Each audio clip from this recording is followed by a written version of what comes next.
ৰাতিটো জ্বলি উঠা সপোন নিস্তব্ধতাত শুনা যায় বুকুৰ কান্দন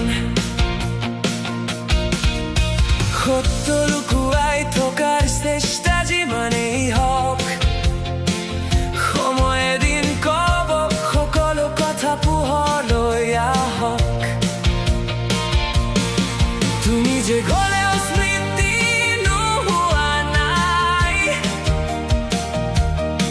প্ৰতিটো চকুৰ পানী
Now